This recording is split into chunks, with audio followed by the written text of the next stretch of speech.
A couple of weeks ago, I put out a challenge to you to reset or amp up your work-life recharge objectives in the remaining weeks of 2017. How's that going? I hope you're not overthinking it because results don't need perfection, they need action. Hey, Michelle Cederberg here with your weekly work-life recharge, suggesting that when it comes to achieving those goals, done is better than perfect. Whether you're hustling to crush year-end goals at work or hoping to make some gains with your personal ones, success is measured by what you've accomplished, not by the big plans that are left undone. You know the saying, just do it. And when I get stuck, I say to myself, better to do something imperfectly than to do nothing flawlessly. Can you say dream killer? Perfectionism can be stressful because you worry constantly about making everything just right, so you don't start, or if you do, you never finish because nothing is ever good enough. And that mindset robs you of ever feeling satisfied and fulfilled from your work, not to mention what it's doing for your productivity.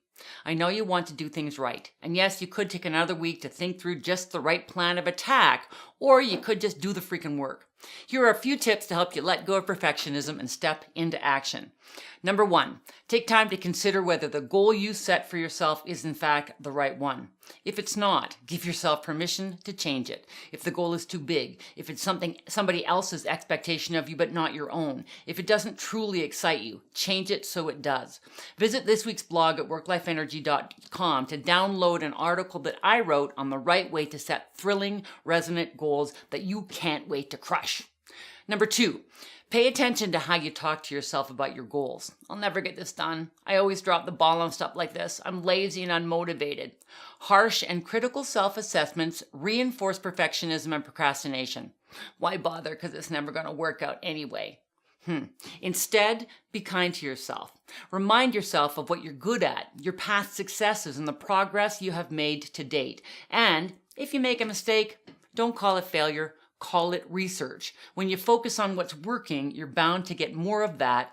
And when all else fails, break down your goals into smaller steps. The best way to get there is to get started, and perfectionism has a way of weakening when you take action. Do what you can when you can, even if the steps are small. This is particularly important if you feel you don't have the time. If you need a reminder about the value of small steps, watch last week's video or pick up my book. Now remember, imperfect progress is perfect, and take that next small step. Subscribe, comment, and share. And until next time, I'm Michelle Cederberg, helping you transform your work and your life one small steps recharge at a time.